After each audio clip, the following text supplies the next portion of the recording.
Hey everyone, welcome back to Pommy and Oz. Hope we're all doing well. If you're new around here, do me a solid, hit that like button, hit that subscribe. It really helps the channel out. Can't thank you enough for the support. We'll be back to regular programming on Friday, so stay tuned for that. Back to sexy graphics and lots of preparation and all the weird and wonderful things you've come to expect from the Pommy and Oz channel. If you remember, membership content is going to really crank out in February leading into the AFL. We're going to do a couple of pre-season watch-alongs as well, so stay tuned for that. You can check some teams out with me, doing a bit of watch-along madness. Shout out to any businesses that want to sponsor the shows.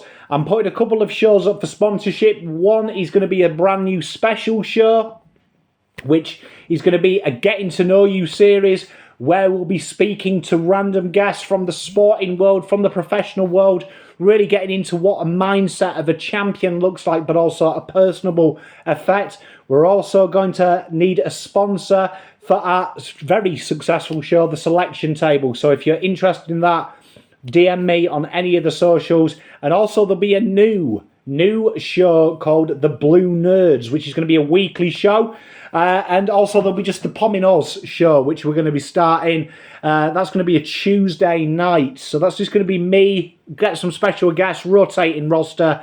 Check that out, where it covers all your AFL news in one place for all the clubs, all the top stories, my hot takes. Pommy Ponder will be a great segment. So if you want to be interested in that, let me know. And we'll kick on. Today, what we're going to talk about is 5 things I'd like to see the AFL introduce and stick to. So let's crack on. And number one, I feel really strongly about this. I think they should be a 4-year window of AFL rules. Now, what I mean by that is that the rules stay as they are for 4 years. It can't keep changing every year. It can't keep changing every 6 months. We've seen it in other sports, and other sports really have a stringent discipline. What I'd like to see us do is change it up a little bit and use the adaptation rules in the State League. Now, point 2 will fix point 1. Stay with me. But I would like to see that the trial and the guinea pig is done in the State Leagues before it makes the AFL, because at the moment when they change a rule, there is so much indecision. It takes ages for the umpires to adapt and the players, and before you know it, you really don't understand the product. So I'd like to see a real strict regime. 2 or 4 years, I'm either or with it, but a strict rule that these rules are signed up on and nothing will be added. There is a caveat to that. If there is any evidence for health and safety via concussions, okay, that can be imminently added. But when it's stupid rules, do you know what I mean? Like man on the mark, third man up, kicking, out of bounds with intent, do you know what I mean? Let's keep it in a guinea pig phase where we can really see if it works, because a lot of these rules have been tried on 2 games in the State League, and they're like, oh yeah, this will fucking work with professional footballers. And for me, it ruins it. Number 2 is the dissolve of State Leagues with AFL sides in and an AFL 2. Now, back home, I've been fortunate enough to take in some of these games, and that is Premier League 2 is absolutely schmick, and that is the Development League. I'd like to see a Development League of that, and I think to make the travel fair, it mirrors the AFL fixture list, identical inverse fixtures. So what that does is it means fans who are at home while a team goes interstate are guaranteed a home game so they can go and support part of their team. I think it's a great initiative. I think it's fairer on the state sides. I think it makes the state side become an area where maybe you can have a second team. Now, I'm not an advocate of a second team, but I don't mind. A lot of my mates in the UK, where we came from, you'd watch your local team who maybe were in conference or maybe in the Vagabond League or something. You'd go down there and that was like your social enterprise, and then you had your main team that you were brought up with. I think that is an incredibly important thing, because see my point 1. If we started using the State Leagues as guinea pigs, what that does is it's not affecting the serious professional environment. I'm not downplaying VFL and Sandford, Waffle. These are great leagues, absolute splendid leagues. But I would love to see the formation of a AFL 2. And there's another part of that. When you've got a new team coming in like Tasmania, you can add them into that so they're playing high-level football against official sides with official lists. I think it makes the talent pool bigger, because I think then you will actually see the state leagues not be urged by the silly carrot of an AFL contract, and it will stick it. But I also think it would help the AFL take more youngsters, because I feel that that isn't a priority focus. I think there's still these mid-age and mature players.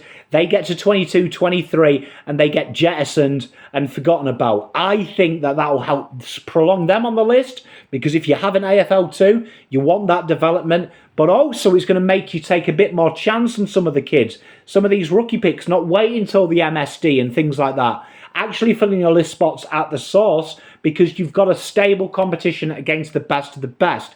So to reiterate, the state leagues dissolve and go back to VFL, and it's just VFL. We create an AFL 2, same fixture list as the AFL, inverse fixtures. So if Carlton are at home playing West Coast Eagles, Carlton's reserves are away in West Coast playing them. So fans always have a game to attend locally. I think it's a great initiative.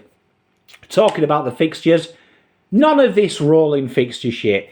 Get the fixture list day 1, round 1 to round whatever, round 0 to round whatever it is, and have the times and everything placed then. Don't change it. Be totally upfront. My biggest issue with the AFL is everything is cloak and dagger. Everything is a secret. Everything is a surprise. It's okay, we've got an algorithm. We won't tell you what the algorithm is, but honestly, it's there. Make it up front to avoid this conjecture that the thing is rigged. Let's have that straightforward. People know where they are then. I appreciate that you want to create the excitement, but I don't mind it when it's the final round and it's a floating tea time. I do get pissed off though when it's round 18 and we don't know. Have it all laid out, right? Don't try and get cute and predict what's going to happen. Stand by your mark and go, right, this is the rounds. So all the rounds but the last round should be ironed on. The fixtures should be there for the last round though. I don't mind the times for obviously manipulation of the ladder, but have it all set in stone. Have it all set in stone. Next point, and I think this is probably the most important point, and it's to reiterate point 3. AFL to be really more clear and concise with its rules and metrics. I'm talking about compensation picks. I'm talking about the criteria to get extra AFL help. I'm talking about the compensation picks. I'm talking about how they structure a formula for the fixture list. Stop having it all secret. Have it so Joe Blogs, me and my mate can go down to the pub, have a couple of pints and go, if Carlton finish second this year, this is who we're playing next year. Have it open, right? Because for me, there is way too much secret squirrel nonsense and all that malarkey. I really don't like it. And for me, it lessens the value of the AFL because it's open to interpretation. 1 minute, Maribor Cho's going for a second. Then you've got a player you've never heard of going for a second. It needs to be clear and concise. And it's all right the AFL saying it's an age by contract value, rah-de-rah-de-rah. Have it in writing.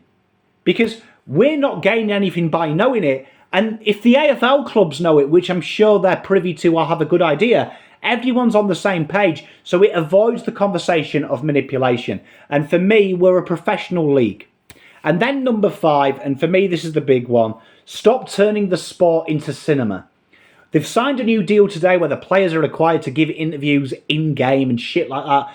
No one wants it. No real sport. And I'm saying just don't count America because America is just all their sports. No offence. I love NFL and NBA, but it is literally home and away on a court. Let's be honest. Most people want sport to be sport. Purist. It's an escapism.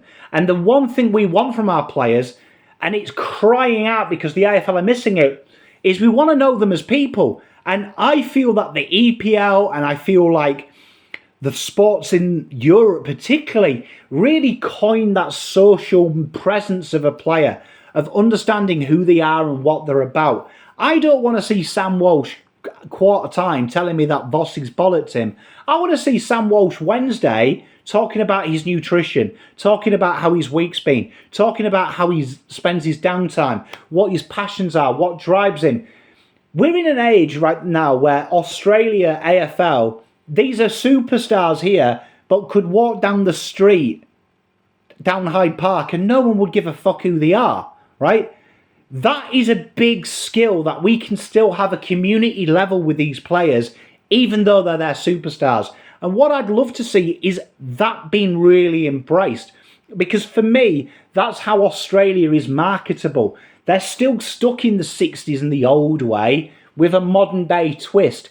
I think that we need to have that. I want to see the AFL create incentives like biased commentary. That is an American knowledge, but that's first found in the UK. The UK sports shows, the UK radios, every radio station locally has a biased network of commentators that commentate the games of their club from their lens.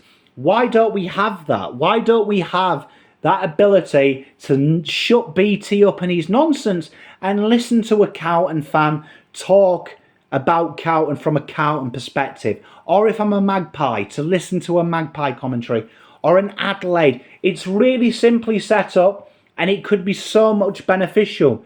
I also would love to see the AFL embrace technology. And the only time they seem to embrace technology is when they're trying to peddle something or peddle an agenda. Start peddling your product. I would love to see these open trainings. St Kilda did a wonderful one just pre-COVID where they had special guests, where they had a big thing, where there was footage, there was coaches coming on. Why aren't we having that? And I feel that's more beneficial for selling to TV products than having some idiot interview a player at quarter time when he's pagged talking about the game when we can see it. I think that this is the time to break the walls down and create that energy.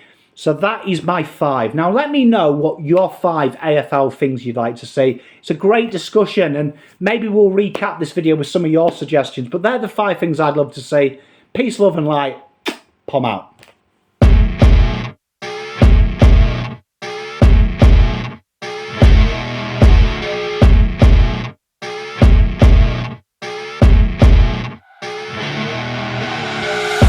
You're rolling up, Uber black Cadillac, high heel boots and a sexy body full of tats. Baby's bad.